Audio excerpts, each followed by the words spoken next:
Public authorities do have a lot of information with regards to the citizens of the country.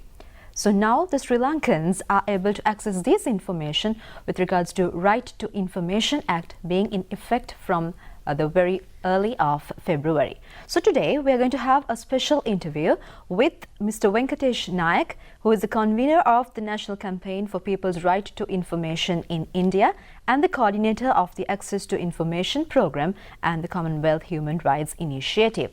He is also associated with the RTI movements, not only in India, but several other countries, including Tanzania, the Caribbean region, and especially when it comes to many South Asian countries, including Bangladesh, Pakistan, Nepal, and also Sri Lanka. Well, yes, Mr. Nayak, first of all, this Right to Information Act, it is completely a new concept to Sri Lankans. What is RTI? RTI is a basic human right. 2 years ago, it was incorporated in the Sri Lankan constitution as a fundamental right. What it basically means is that a citizen of Sri Lanka has the right to seek information from any ministry or department or other public authorities as a matter of right and expect to receive the information within a specific period of time. And if the information cannot be provided to that person, then he or she has a right to know the reasons as to why the information cannot be provided. So it's basically a law that facilitates people's right to seek and receive information from government in Sri Lanka. So what is your contribution towards the Rights to Information Act here in Sri Lanka? Commonwealth Human Rights Initiative, which you mentioned earlier in my introduction, has been associated with the process of drafting the Right to Information law in Sri Lanka since 2003. More recently, when the current bill was drafted, which has now become law, we worked with the members of the drafting committee and also various other stakeholders. So we provided inputs into the process of drafting the law, and we worked with civil society to raise awareness about the contents of the law by holding workshops and conferences here. And we've also conducted learning programs for civil society and government representatives from Sri Lanka to come to India for a week's time and understand how the Indian government has implemented the Right to Information law so that they could come back and find solutions to the typical challenges that are involved in the implementation of a law that requires government to be completely transparent about its work. Well, Mr. Nayak, now we're talking about this Right to Information Act. What sort of information can a citizen access through this law being implemented in a country like Sri Lanka? What is the procedure in brief? Yes. First of all, let me clarify that the Right to Information law is not only about citizens asking information that directly relates to their personal interests. Because they are citizens of Sri Lanka and Sri Lanka is a democracy, they are voters, they are taxpayers, they can ask information about anything or everything that the government does. The law also states what kinds of information will not be provided under what circumstances, because sometimes disclosing information may not be in the public interest, it may be injurious to the public interest. So those circumstances are also laid down. So what the law provides for is it explains what all kinds of information people can access. For example, information that is in material form. It could be in the form of records, files, documents, audio video material. It could also be opinion and advice, or even samples of materials that are used in public construction works. You can ask for a whole range of information. And the law provides for two processes for seeking information. Number one, and that is the emphasis that the law presents, it says that certain categories of information must be given to people without waiting for them to ask for it, what is called proactive disclosure. So that's the first process. So there's a whole range of information regarding how a public authority is structured, how it functions, what its budgets look like, what kinds of services it provides to people. All of that must be made public. Every ministry that implements developmental projects with government funding or foreign funding above a certain threshold have to make information about those projects public in advance. Now, this is the first process. The second process is whatever information is not proactively disclosed, people can make formal requests and seek information. So that process is time bound. Within 14 days, a response must be provided whether the person can be provided the information or not. And once the department decides that the information can be provided, then citizens need to pay a nominal cost towards reproducing the information, making photocopies or in the form of getting on pen drives or whatever. And in fact, if they want information on email, that information has to be provided free of charge. The law also says, supposing the government department refuses to provide access to information, then where can the citizen go? The law says that the first remedy lies within the same department that refused access to information. So there is a time-bound appeal procedure, and even there, if the requester for information is not satisfied with the decision of the department, then he can go to an external appellate authority, which is the RTI Commission. The RTI Commission also, through a time-bound process, has to review the decision of the department concerned, whether they were correct in refusing access to information or not. And if they believe that no, this information ought to have been provided, then they can order the disclosure of that information. So this is, roughly speaking, the procedure for seeking information through various steps. Well, yes, the RTI of India, it happens to be 12 years old, Yes. whereas initially India stood at the third place from the world, but now Sri Lanka is at the third place. How do you see this development? Well, I would say that Sri Lanka has learned from the implementation process that India has gone through over a 12-year period. In 2005, when the Indian law was passed, it was rated by international experts as, like you said, the third best in the world. But our law does have certain gaps and loopholes, which thankfully became apparent in the context of the implementation.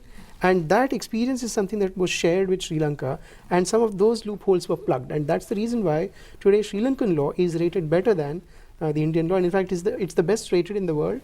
And it's in the top 5 category.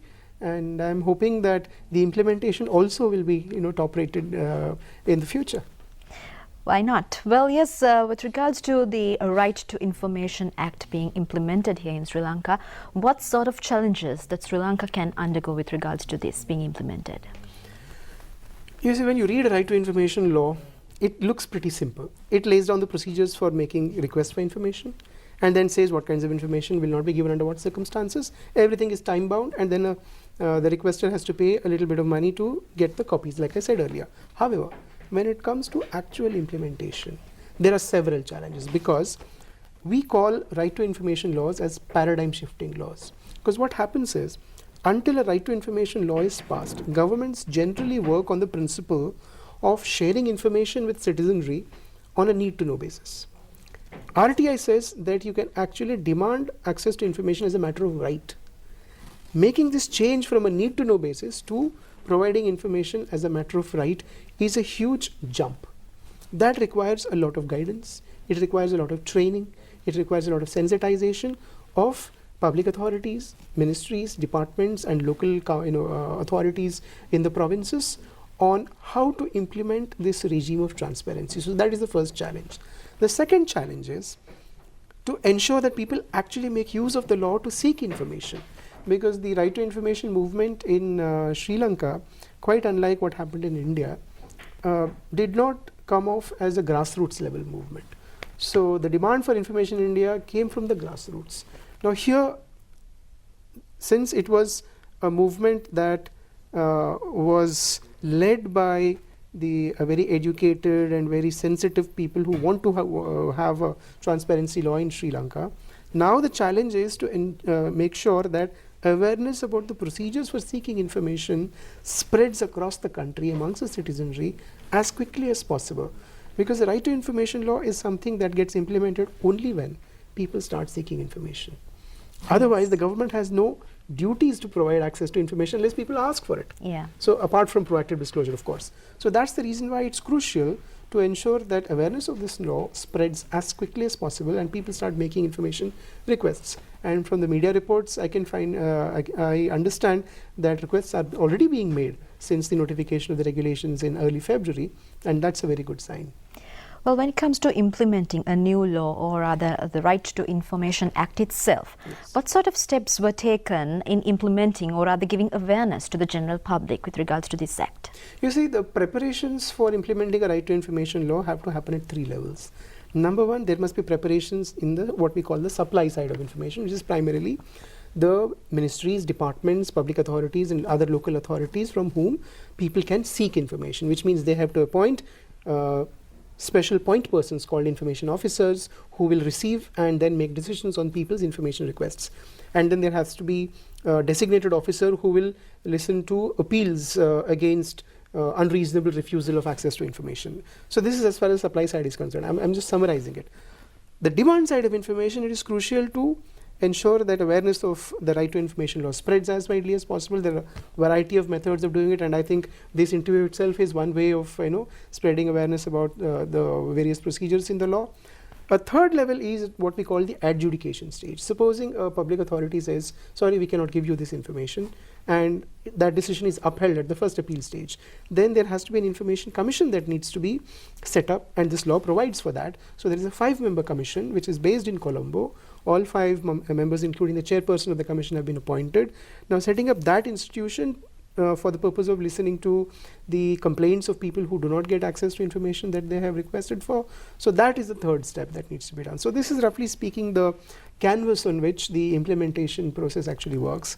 However, change, like I said, from a regime of secrecy to transparency is not easy. It actually requires strategizing how to implement a law of this kind, proactive disclosure.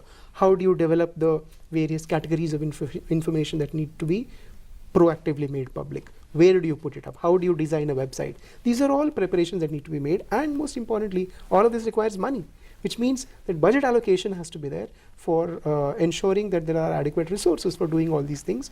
And the good thing that has happened is that this government, after passing the Right to Information Act last year, has actually allocated resources for the purpose of implementing this law, and that is a very good sign. Well, yes. With regards to the Right to Information Act being implemented, and then people are getting awareness of this, what sort of a role does mass media play in this? Well, I would say that mass media actually played quite a major role in the campaign towards the Right to Information law. So the media sector was one of the leaders in the advocacy movement for the institution of the Right to Information law on the statute book. Now their task is even more complex, because they are not only organizations and the people who work in mass media organizations can actually make information requests of public interest and then make use of it in the public domain. They also have the additional duty of spreading awareness about this law. So the mass media has a major role to play, and I would also add to that a third role, which is monitoring the implementation of the Act. How have public authorities, ministries, departments, local authorities complied with the Right to Information law? Have they appointed information officers? So making an assessment of these kinds of things. So the role played by the mass media is multifarious, and I'm quite confident that with the kind of involvement that we have seen of the mass media in the movement towards establishing a transparency regime in Sri Lanka, the role that they are required to play in the implementation process, I'm sure that they are really going to do it. It certainly looks very positive. A variety of information falls under this Right to Information Act. People can access to different sort of information. Yes. Now, what is the benefit, the major benefit of a Right to Information Act for the civilians, the normal citizens of the country? You see, at a personal level, experience from my own country shows that whenever people have a difficulty in accessing a particular service that a ministry or a department or a public authority provides, Right to Information actually works like magic to ensure that the service is provided if the eligibility criteria are met with. For example, if somebody has applied for a water supply connection and has met all the requirements that are to be completed in terms of ensuring that the connection comes, but then 6 months down the line, the connection has never been provided. So then all that the person has to do is put in an information request asking reasons for delay. So very often, instead of giving the information, the supply gets connected, the water supply gets connected. So water starts flowing through his taps. This is at a personal level. But at the larger macro level, what I can make of Right to Information law is it actually establishes a power equation between citizens and government on an even keel. Because in a democracy, citizens are uppermost. It is their interests that the government has to protect. And with an access to information law being in place, people will be in a position to demand transparency, and once they get the information, they will be able to hold government accountable for its spending decisions, other kinds of administrative decisions, developmental decisions, which actually are connected directly with people's interests. So both at the micro level and the macro level, I think citizens in Sri Lanka can benefit in a very big way. Governance can be made participatory, because once you start having access to information about what government is planning to do, you will be able to make suggestions to government departments about how to do it better. So it helps in making democracy participatory from the representative nature that it is right now. Well, yes, now the Right to Information Act being implemented, and Mr. Nayak being a very influential character in this procedure here in Sri Lanka as well in the implementation of this act. How was the response from the civilians here in Sri Lanka and compared to India? Now we are the third players of the world. How do you see the response? I think soon after the notification of the regulations happened, on that very day, people were ready with their information requests. That's exactly what happened in India. Yeah. However, given the fact that India has 1.2 billion, as a population, the number of information requests are many more there, about 5 to 5.5 million. But in Sri Lanka, I think the start has been very good. Information requests are being made by even women citizens, and that is a very positive thing here. But that needs to now escalate. It has to have a multiplier effect. Many more people need to make information requests. Many more people need to get into the task of assessing compliance with the requirements of the Right to Information law, and that is the best way ahead to ensure effective implementation of the law, because right to information is also about citizens giving feedback to public authorities about how they're actually functioning. The queries themselves are like a feedback, and that feedback, if it is taken in a positive way, then governance, the quality of governance can really improve. Well, yes, as we have reached the very end of this special interview that we're having with Mr. Nayak, would love to know what sort of challenges will the Sri Lankan government face with regards to this kind of a law being implemented here in Sri Lanka. It is for the very first time, and Sri Lankans are now able to access this information. What sort of challenges, and one final word from you as a very active person in the implementation process of the Right to Information Act? I think the challenge would be in making decisions regarding providing access to information. And there, the only word of advice that I would give is that when in doubt, don't prefer secrecy, prefer transparency. And that is what is required under the Right to Information law. Well, yes, that's the final word by Mr. Nayak, who is all the way from India. Mr. Venkatesh Nayak, the co-convener of the National Campaign for People's Right to Information in India and the coordinator of the Access to Information program with the Commonwealth Human Rights Initiative. Thank you very much for being with us today at Sri Lanka Rupavahini Corporation with regards to giving a lot of information, a very special, a very informative interview with you, Mr. Nayak. Thank you once again. Thank you, Nathalie.